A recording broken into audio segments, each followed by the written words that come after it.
Saudara, merasa disebut dalam debat Capres sebagai atasan langsung Prabowo yang saat itu menjabat sebagai Pangkostrat, Kamis kemarin, Jenderal Purnawirawan Wiranto akhirnya bicara. Wiranto menjelaskan duduk persoalan pemberhentian Prabowo Subianto dari Dinas Kemiliteran. Saudara, kami hadirkan 3 menit dari sekitar 44 menit penjelasan Wiranto berikut ini. Dalam debat calon presiden, Pak Prabowo menyatakan apa yang dilakukan sekitar 1998 merupakan bagian dari tugasnya untuk membela negara. Selebihnya, tanyakan saja kepada atasan saya. Ya. Sebagai Panglima ABRI saat itu, Bapak adalah atasan dari Pak Prabowo. Terus terang masyarakat menunggu penjelasan dari Bapak. Nah, ini banyak yang bertanya kepada saya. Saya nggak ikut perdebatan, tapi ikut terlibat dengan masalah itu saya. Dan harus menjawab, ya, kalau tidak saya jawab, ada sesuatu yang hilang dari perdebatan itu. Maka di sini saya memberikan penjelasan secara normatif begini. Ya. Penculikan itu atau aksi penculikan oleh oknum, dikatakan oknum, ya, Kopassus Angkatan Darat, itu dilakukan pada medio Desember tahun 1997 sampai dengan Maret 1998. Ya. Pada saat penculikan berlangsung, Panglima ABRI-nya waktu itu masih Jenderal Purnawirawan almarhum sekarang Faisal Tanjung. Nah, pada saat bulan Maret, 7 Maret tepatnya, pada saat kasus itu harus dibongkar, terungkap, diusut, saya kebetulan sudah mengganti sebagai Panglima ABRI. Ya. Dengan demikian, waktu kasus itu terjadi, Panglimanya masih yang lama, waktu pengusutan, Panglimanya yang baru, saya. Saudara sekalian, saya koordinasi dengan Pak Faisal Tanjung waktu itu. Saya tanyakan kepada beliau, Pak, apakah Bapak pernah memerintahkan untuk menculik? Apakah Bapak pernah memerintahkan untuk melakukan aksi-aksi represif? Beliau mengatakan tidak. Tidak pernah saya, kan begitu. Betul-betul tidak pernah. Saya pun mengatakan saya juga tidak pernah. Saya melanjutkan kebijakan ABRI waktu itu menghadapi mahasiswa, aktivis, demonstran dengan cara-cara persuasif, dialogis, komunikatif, bukan dengan cara-cara represif. Cara-cara kekerasan dan represif hanya digunakan apabila terpaksa dan betul-betul atas perintah Panglima. Itu. Ya, dengan demikian maka saudara-saudara sekalian, ya, tidak ada kebijakan dari pimpinan TNI atau pimpinan ABRI yang ekstrim waktu itu untuk memerintahkan melakukan penculikan, tidak ada. Dan pada saat saya dialog dengan Pak Prabowo Subianto saat itu, pada saat saya menanyakan kenapa melakukan hal itu, maka saya yakin bahwa itu dilakukan atas inisiatif sendiri, atas dasar analisis keadaan yang berlaku saat itu. Iya, saudara, tidak hanya itu, dalam jumpa pers kemarin, mantan Panglima ABRI Jenderal Purnawirawan Wiranto juga menjelaskan posisinya sebagai Panglima ABRI yang kemudian memberikan rekomendasi pemberhentian Letjen Prabowo Subianto kala itu. Diberhentikan dengan hormat, sebabnya karena sudah habis masa dinasnya, karena cacat akibat operasi sehingga tidak bisa melanjutkan tugas, karena sakit kronis sehingga tidak bisa melanjutkan tugasnya, atau karena atas permintaan sendiri dan diizinkan oleh atasannya, maka dia berhak untuk berhenti dengan hormat. Di sisi lain ada berhenti tidak dengan hormat. Karena apa? Karena melanggar Sabta Marga, Sumpah Prajurit, etika keprajuritan, melanggar undang-undang, melanggar hukum yang berlaku di Indonesia, diberhentikan tidak dengan hormat. Maka tatkala Pak Prabowo Subianto waktu itu sebagai Letnan Jenderal, sebagai Panglima Kostrad, nyata-nyata oleh Dewan Kehormatan Perwira telah dibuktikan bahwa beliau terbukti terlibat dalam kasus penculikan, ya, maka tentu diberhentikannya itu sesuai dengan norma yang berlaku. Seolah kembali terkuak kasus 16 tahun lalu di masa kini. Terlepas dari perdebatan itu, Harian Kompas kala itu pernah memuatnya di halaman paling depan sebagai topik utama. Kami tampilkan kembali saudara potongan koran Kompas 16 tahun lalu. Pak Yusuf Kalla, saya sudah jawab tadi, kita bertanggung jawab kepada atasan kita, penilaiannya ya atasan kita. Kalau Bapak ingin tanya, tanyalah atasan saya waktu itu. Ya, tanyakan kepada atasan saya. Inilah yang dijawab Prabowo saat Yusuf Kalla menanyakan perihal kasus HAM yang kerap disebut-sebut melibatkan mantan Danjen Kopassus ini. Tak ayal, inilah yang membuat mantan Panglima ABRI kala itu, Wiranto, bersuara. Awal terkuaknya kembali kasus penghilangan paksa aktivis bermula saat surat rekomendasi Dewan Kehormatan Perwira tahun 1998 bocor. Dalam surat rahasia itu tertera rekomendasi Prabowo yang diberhentikan dari dinas militer. Salah satu tim sukses Prabowo Hatta geramakan isu ini.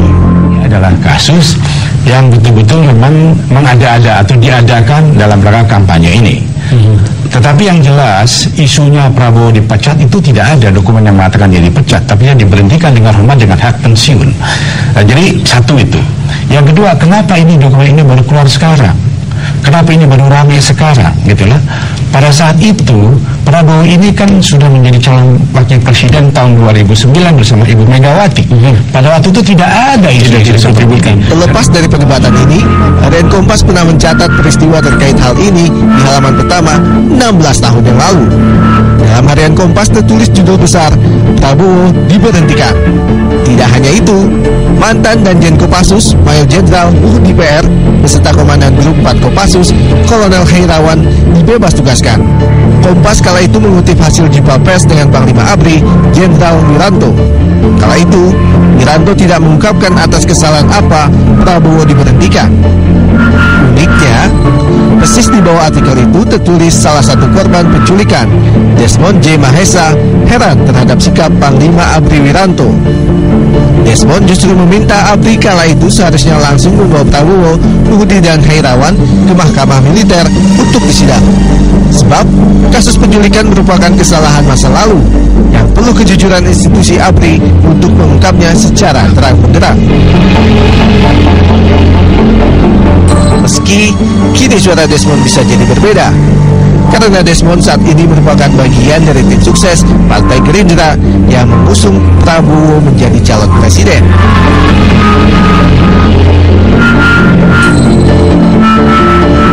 Tim Liputan, Kompas TV, Jakarta.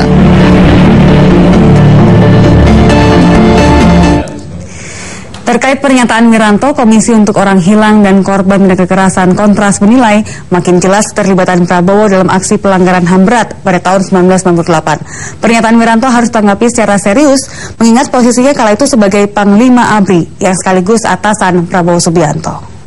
Makin memperjelas bahwa keterlibatan Prabowo dalam sejumlah dugaan pelanggaran HAM yang berat terjadi. Jadi yang ini kan yang agak aneh, Presiden nggak terbuka hatinya untuk segera melakukan proses hukum gitu. Jadi padahal Presiden juga bagian dari Dewan Kehormatan Perwira memang dibentuk oleh Panglima ABRI Wiranto. Nah, konteks Wiranto menyatakan itu hari ini itu menarik karena dia Panglima ABRI itu, jadi dia menjelaskan sejarah kenapa dibentuk PDKP dan dia memperkuat surat itu. Dan bahkan dia menyatakan bahwa udah nggak boleh dibicarakan soal bocor nggak bocor karena isinya kan tetap sama.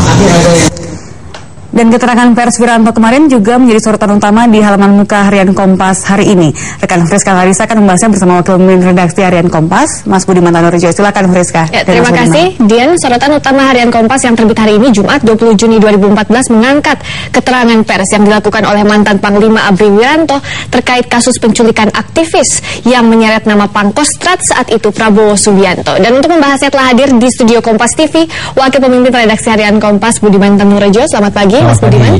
Dan kami juga mengundang Anda untuk berpartisipasi melalui nomor telepon yang tertera di layar kaca Anda. Ada satu buku bagi Anda, penelpon terpilih, yakni HAM, Politik, Hukum, dan Kemunafikan Internasional untuk Anda yang beruntung. Dan kita langsung saja bahas, Mas Budiman, terkait dengan keterangan pers yang kemarin akhirnya mantan Panglima ABRI Jenderal Purnawirawan Wiranto angkat bicara ke depan publik. Bagaimana Kompas memandang keterangan ini? Sebagai sebuah peristiwa, tentunya ini menjadi menarik ya. Artinya mantan Panglima ABRI pada waktu itu Wiranto kemudian menjelaskan apa yang kemudian terjadi, karena Wiranto berargumen karena dia disebut oleh Prabowo Subianto dalam debat, silakan tanya pada atasan, dan kemudian Pak Wiranto kemudian mengungkapkan apa dan yang dia ketahui berkaitan dengan DKP, berkaitan dengan penculikan. Ini ungkapan-ungkapan publik ini akan semakin membuka sebetulnya apa yang sebenarnya terjadi. Hanya yang patut disayangkan adalah ketika tim gabungan pencari fakta, ketika Komnas HAM juga lagi menyelidiki kasus itu, petinggi-petinggi ABRI pada waktu itu tidak ada yang datang kepada Komnas HAM, sehingga isu ini menjadi isu yang berkepanjangan, isu yang selalu terbawa tanpa ada maksud untuk menyelesaikannya. 16 tahun yang lalu dibuka, 16 tahun kemudian, waktunya tepatkah? Atau justru memang dicari momen yang sedang memanas saat ini? Ini yang jadi gugatan ya, jadi gugatan apakah apapun isu hak asasi manusia, isu pelanggaran hak asasi manusia masa lalu itu harus diselesaikan ya. Kalau kita mau masuk kepada tahap konsolidasi demokrasi harus bisa diselesaikan. Tapi permasalahannya adalah apakah memang ada niatan menyelesaikan itu, sehingga akan selalu muncul ke setiap pemilu akan selalu muncul. Meskipun kalau kita melihat bagaimana ibu-ibu meniru gerakan Plaza de Mayo, selalu ada acara Kamisan menuntut pertanggungjawaban kasus pelanggaran hak asasi manusia. Dan HAM itu banyak ya. Kalau kita merefer pada kasus 98 itu banyak. Ada kasus penculikan yang kemarin diungkap oleh Pak Wiranto. Ada kasus penembakan Trisakti yang sudah diadili ya, sejumlah oknum dari Brimob sudah diadili, ada penculikan sudah diadili, Bambang Kristiono dan kawan-kawan sudah diadili, ada kerusuhan Mei yang juga masih gelap. Kerusuhan Mei ada tim gabungan pencari fakta yang menyelidiki apa yang terjadi di kerusuhan Mei, itu juga masih gelap. Dan kalau kita buka lagi lebih jauh, banyak sekali kasus-kasus pelanggaran hak asasi manusia di Indonesia yang sebenarnya masih gelap, yang belum terselesaikan. Nah, inilah yang jadi permasalahan yang perlu kemudian karena dibuka faktanya, kemudian dibantah oleh kubu Prabowo, ke depan sebetulnya mau apa dengan kasus-kasus masa lalu setelah dibuka mau apa? Dan ada penelpon yang akan bergabung bersama kami, Pak Sugiono. Selamat pagi. Ya, selamat pagi. Silakan Pak. Ya, di sini saya mau menanggapi biar masalah ini tidak berkelanjutan dan berlarut-larut, maka diperlukan sikap tegas dari pihak pemerintah, terutama Bapak SBY, karena beliau juga masuk di Dewan Kehormatan Perwira.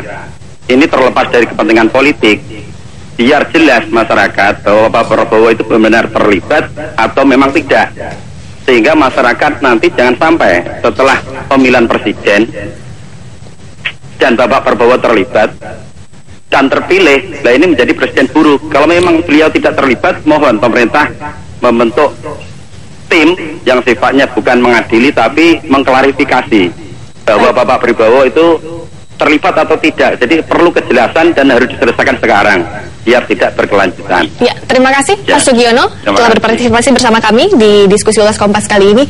Ya, Mas Budiman, yang ditunggu masyarakat adalah tentu mau dibawa kemana apabila ini sudah dibuka.